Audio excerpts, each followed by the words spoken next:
the Rockhopper. Today we're gonna hike to the top of Harquahala!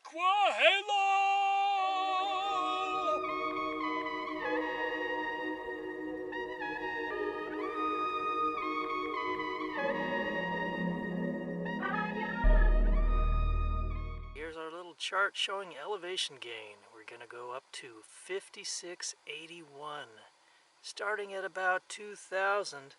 See that little guy there? That's gonna be me right there. And gonna go up to the summit at 5681, so we're gonna have a almost 3,700 foot elevation gain. It's an early March day, so that means springtime in the desert. So we're bound to see some wildflowers like this brittle bush. And lupin, fiddlenecks, blue dicks, owl's clover, desert chicory. And we have pretty California poppies today.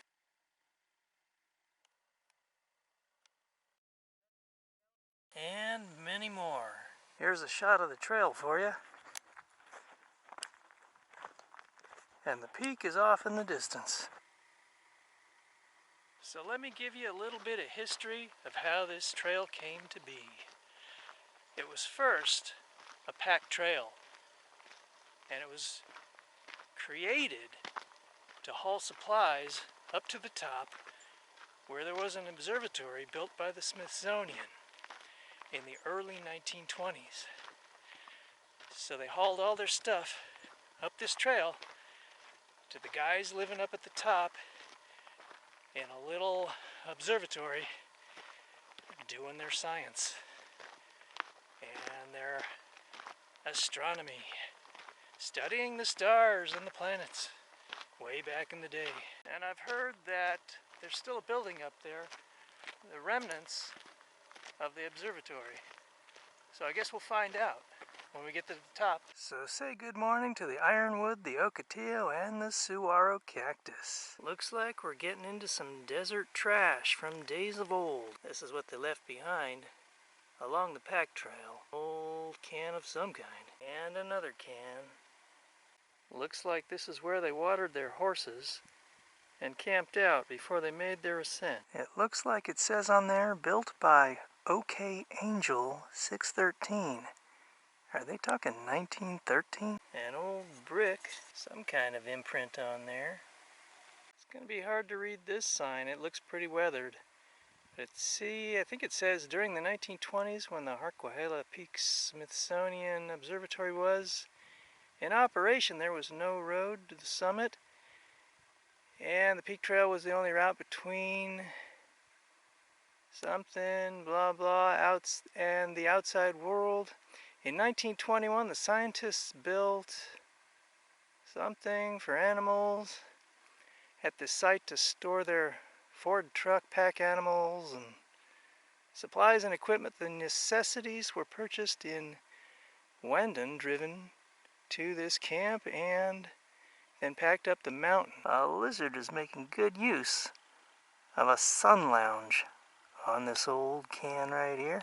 How you doing, little lizard? Good morning. That's a side-blotched lizard, by the way. There's a big saguaro.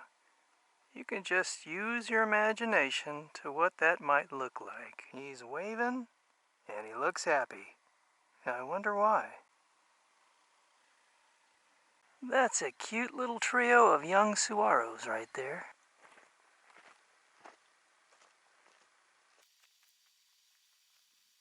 That nice big boulder could provide some welcome shade in the hot months. They even carved in a few stair steps here.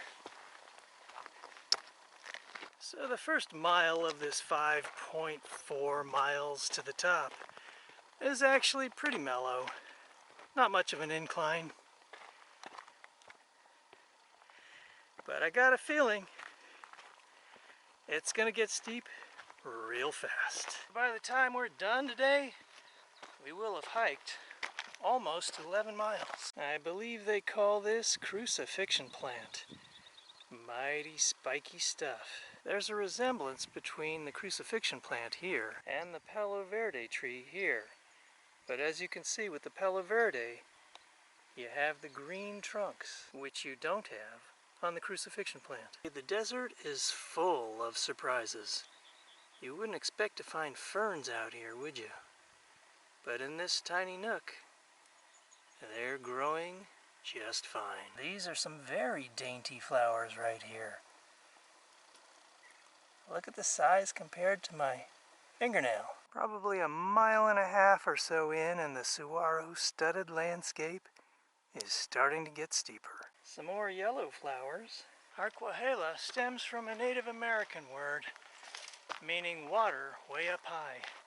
And I would imagine at over 5,000 feet, there could be some springs up there somewhere. Look at all the arms on that cactus.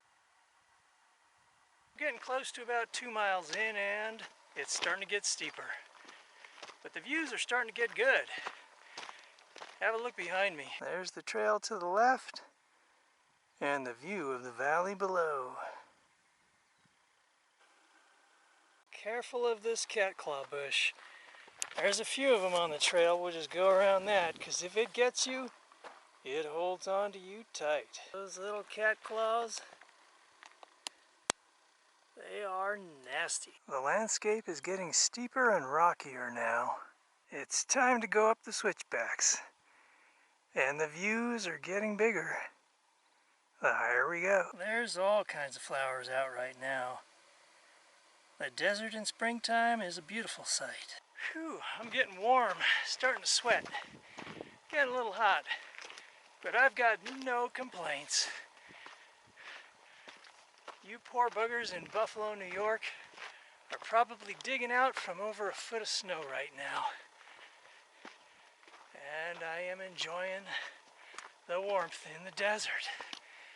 However, come June, all you people up in that section of the country will be outside and having fun. Well, people down here will be huddled inside their houses next to the air conditioner, trying to stay cool because it's 115 degrees outside. Shout out to my friends and all the good people in Buffalo, New York. Back in the 90s, I spoke at the Buffalo Museum of Science. I was one of the featured speakers for their lecture series, and I talked about one of my world's first adventures there. So it's a nice place to check out and spend some time. Looks like we've got some kind of water pipeline crossing the trail. It probably went to feed those horse troughs we saw down below. There's a nice looking agave plant. Native Americans used to roast and eat the root of these plants.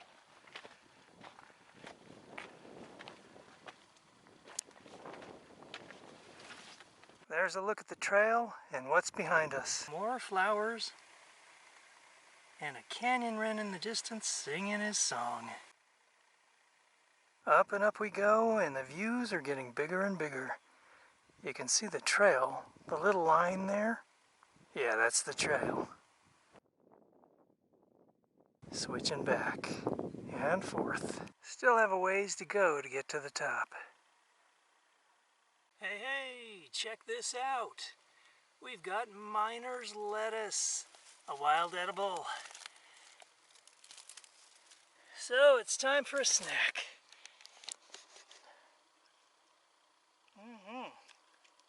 Tasty, juicy, good. Let's have some more of that. So how did this stuff get the name miner's lettuce? Well, because back in the day, late 1800s, the miners would use this stuff in place of actual lettuce. And it is pretty tasty, like lettuce. So there's a close-up of miner's lettuce. Yeah, this stuff right here. It's a beautiful view! Does that make it beautiful? It's a scenic spot for a quick snack break. The miner's lettuce was tasty, but not really all that filling. Wow, look at the colors on this little guy.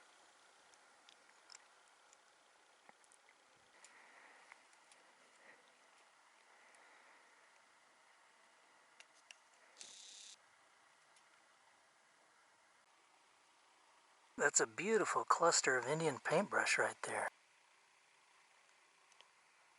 It's an absolute feast of miner's lettuce right here. I think I'll have a little bit more.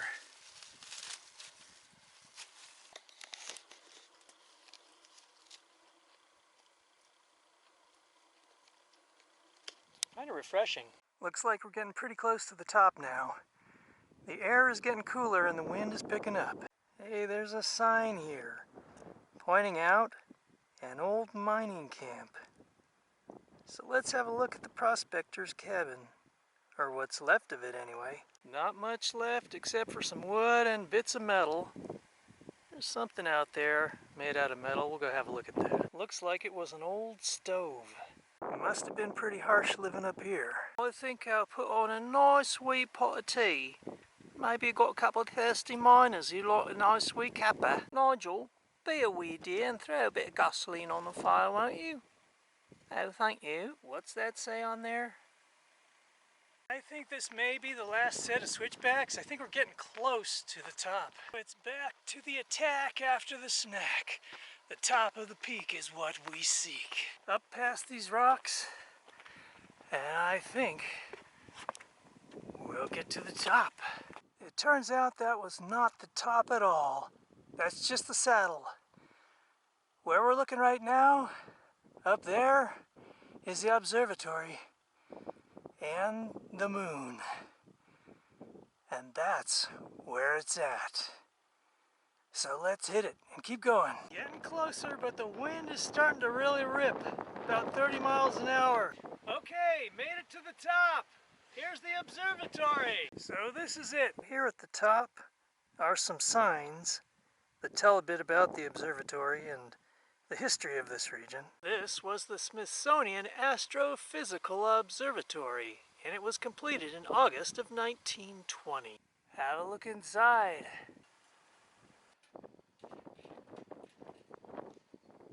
Due to severe weather conditions and increased haziness in the air, it was decided that it would be moved to a location in Southern California. Imagine that. Haziness in the air, so they moved it to Southern California. Does anyone see an irony in that? Of course, this was 1925, when Southern California probably had really clean air. So I guess this is the cistern where they collected rainwater. No water in there now. Looks like this might have been the cistern. There's some water down in there.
Okay, just below the saddle now, and man, it was cold and windy up there. It was so windy it blew the hat I was wearing right off my head and into the observatory there, over the fence and into that observatory area. So I had to climb the fence and get my hat. So heading back down trail, a little bit of shelter out of the wind on the north side of the mountain now.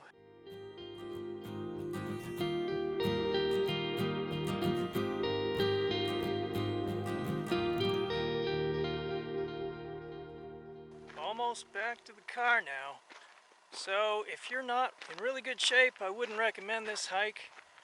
Now remember, if you're going all the way to the top, it's almost 11 miles return trip. So be fit, bring some water, a little bit of food maybe, and don't go up there when it's super hot. I hope I did this video right. Gave you a thrill, maybe a little fright. Hope you found the scenery incredible. I even showed you a wild edible. Hope you liked my shots of cactus. I make it look easy, but it takes some practice. So keep on tuning in to Rockhopper. I hope to be your showstopper. All right, we're back at the car. Time to refill the water bottle, have a drink, and have a snack. So we had fun, didn't we? I hope you enjoyed hiking to the top of Harquahala Peak with me. You keep on subscribing, and I'll keep rocking you to the top. Until next time, this is Rockhopper. I'll see you again.